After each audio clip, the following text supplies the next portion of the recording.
Hello, I'm William Brown, and I'm here to review an album of marimba music. Today we have the album of marimba music, William Moersch's The Modern Marimba. It's a little bit hard to find nowadays. I got it off VAP Media, and it's described as the following. William Moersch's The Modern Marimba is perhaps one of the most influential recordings of the marimba ever made.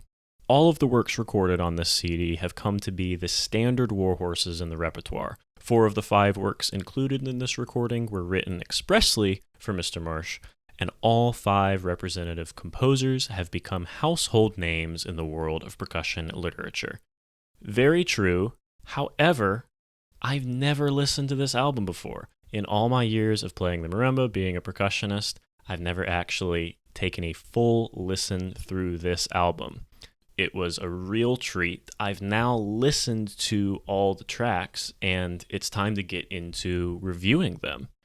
Reviewing them is going to be, kind of a twofold process. I want to talk a little bit about the compositions and a little bit about the performance as well. My perspective on a 40-year-old album is going to be skewed in some ways that are hard for me to predict. I'm judging things based on my inclinations and proclivities that were developed because this album exists in the first place.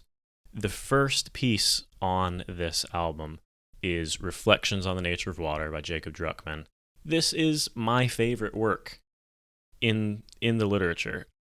I love it. It is such a treat, and Moersch's performance is fantastic.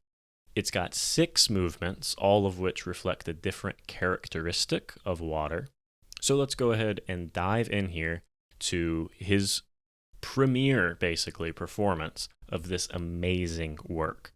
So movement 1 is called Crystalline, and there's all these teardrop icicle figures that Moersch just handles beautifully. They are impeccable, pristine, everyone is tiered correctly. Really a pleasure to listen to. The other kind of half of what goes on in this movement is a lot of rolls punctuated by some sonorous hits. And here, I noted something interesting. He's obviously using very hard mallets, and so the rolls he has to do in the low end of the marimba come off a little fast and a little aggressive. I wonder what access there was in the 80s to a variety of 2-toned mallets. I have access to a ton of 2-toned mallets that can play soft softs and loud louds.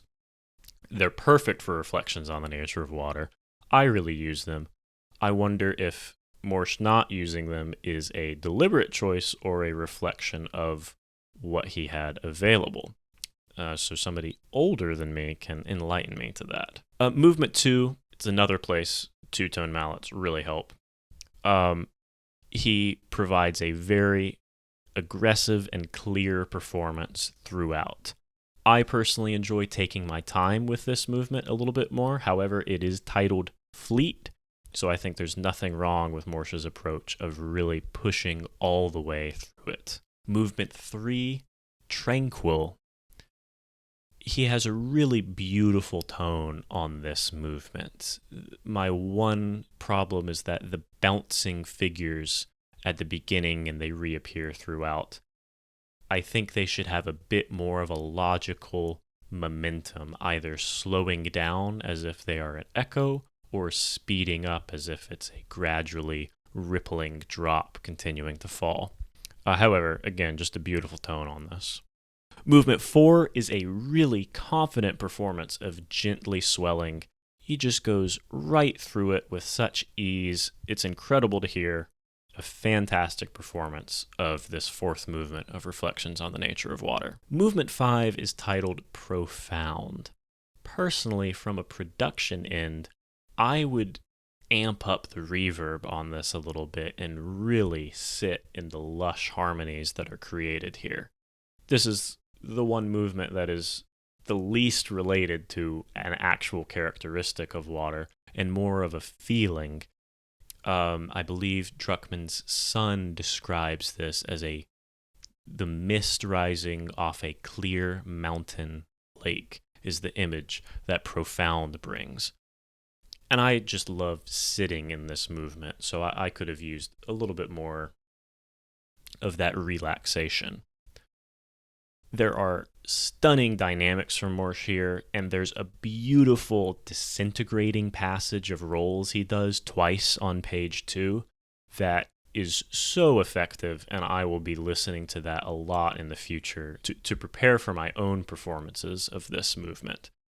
And at the last note of this, he performs a wonderful dead stroke that provides a great ending to this powerful movement. Movement 6 is perhaps his best work on this piece. Relentless is perfectly embodied by Moersch's technique here. He has a ton of power, very persistent. It's an incredibly convincing interpretation of this movement. Overall, this performance is all you can ask for. He took an incredibly imaginative piece and performed it with such intentionality, precision, power, and emotion that, it must have been a lightning bolt of a revelation when this thing came out. Because Reflections on the Nature of Water is still considered one of the best pieces in our repertoire. It's my favorite. I am just grateful that he helped put this piece into existence. The second piece on this album is another titan, Merlin, by Andrew Thomas. It's described as taking inspiration from the poem of the same name by Edwin Arlington Robinson, which evokes King Arthur's court and its destruction.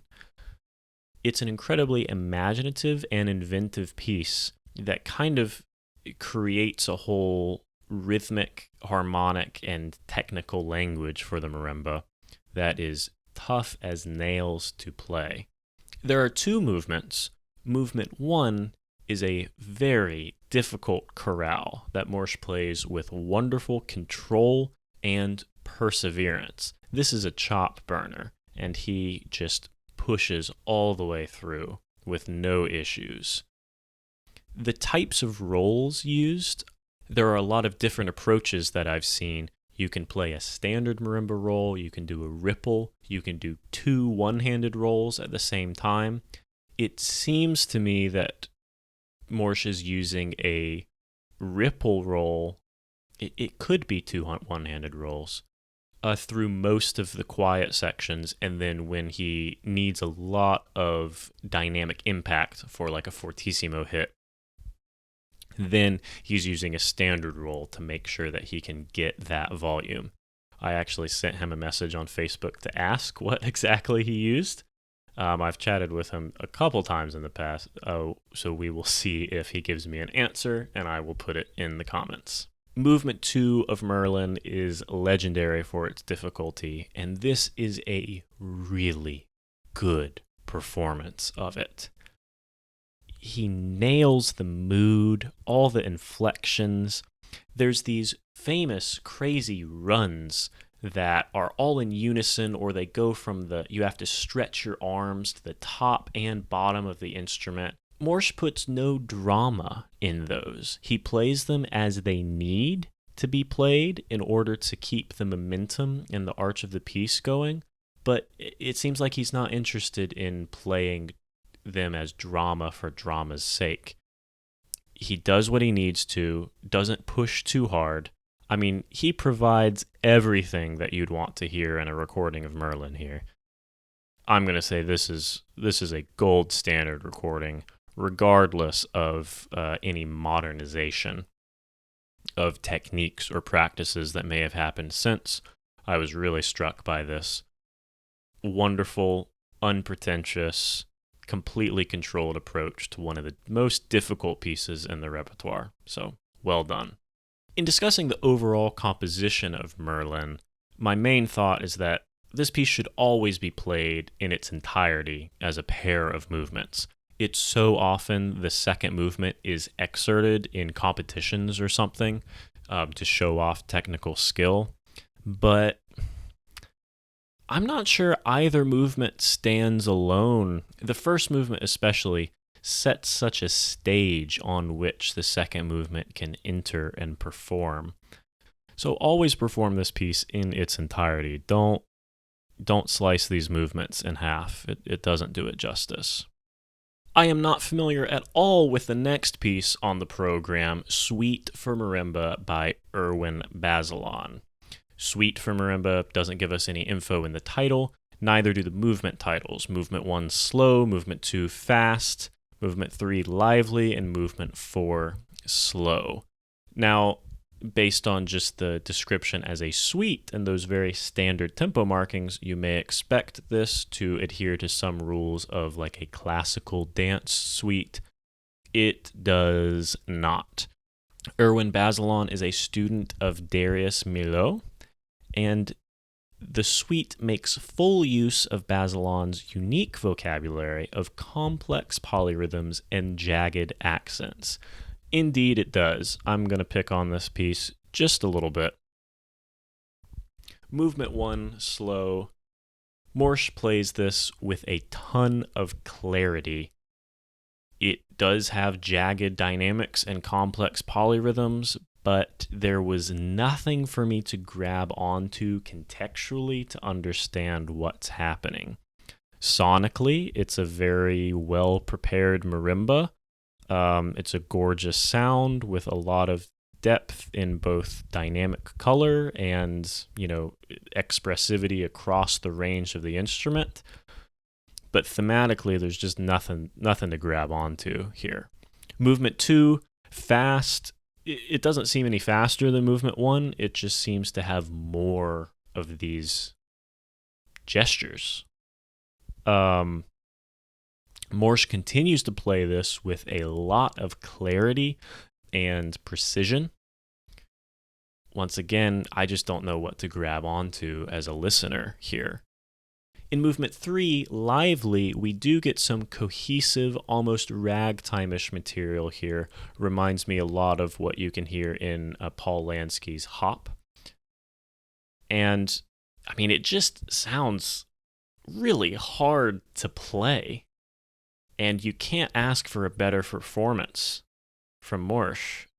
But then as we return to movement 4, slow, even as he's playing with a lot of intention and precision, once again we return to those jagged harmonies and polyrhythms that don't provide any intrigue beyond those figures existing. The very ending finally provides a little bit of repetition and motif that you can latch onto as a listener to the very end. So you're finally given a reprieve there. Overall, the performance, you really can't ask for a better performance of such a fragmented piece. As far as the overall composition, look, if this sound was unique and interesting in the 80s, all I can say is that it's not interesting anymore. It just sounds incredibly dated. It sounds like everything else that I've been treated to in 40 years of post-tonal, jagged harmonies and complex polyrhythms. So the piece just sounds dated. There's nothing to grab onto here, and that makes me think that it is not a coincidence that of the pieces listed on this album, this is the one I am least familiar with. Our next piece is For Marimba and Tape by Maren Wesley Smith. This is a delight. The first time I've heard this piece, and it is such a treat. The tape, it has such a fun digital sound palette. It's mixed so well with the marimba. There's a couple wonderful moments of imitation around the middle of the piece that shock the listener because they're so well put together, and then they usher in a whole new section of the work that uses that imitative style, and it's just wonderful to listen to. Moersch provides a really precise performance here, a wonderful give and take with the tape where he always stays dead on with every cue that happens. The production team for a wonderful mixing job here. Again, with the fun sound palette, this was just a delight to hear. For the composition as a whole, I enjoyed it very much. The tape is just so much cooler than the marimba at times. I wonder if the marimba part could be beefed up at all in a way that would make it, rival the tape a tad bit more. And the piece might wear out its welcome a little bit. I would peg it at about 2 minutes too long. We get into some grating sounds that just aren't as enjoyable as everything that's come before. But this was a delight. I'm happy to have heard it, and will look into adding it into my repertoire in the future. Finally, we have After Syrinx II by Richard Rodney Bennett, another piece that I'm quite familiar with. I even have a little recording of Syrinx I, which is a flute solo piece by Debussy that I adapted for glockenspiel. And so, as you might imagine, After Syrinx II is an adaptation of that piece that provides kind of 5 different arrangements of it for the marimba. Moersch is incredible here. Godly one-handed rolls, wonderful sensitivity, and sense of time and place among a lot of notes. There are a lot of notes here, a lot of very precise chromatic passages. I have not played this piece in its entirety. I cannot imagine learning all this chromatic material.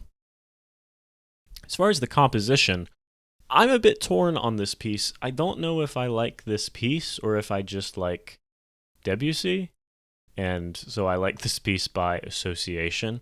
I mean, for example, there's parts in the original flute solo that are very modal.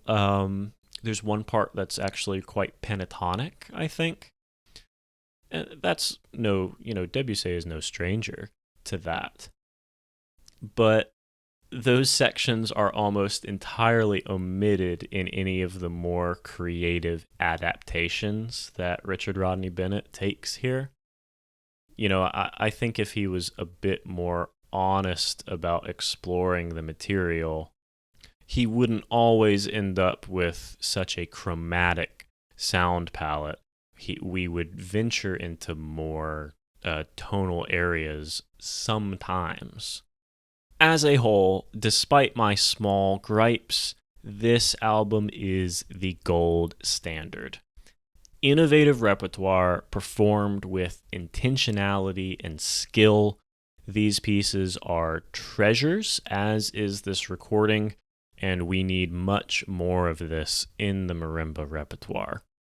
I'm sad it took me so long to listen to this album, but I'm glad to finally rectify that, and we will start out our review series by assigning this a 10 out of 10.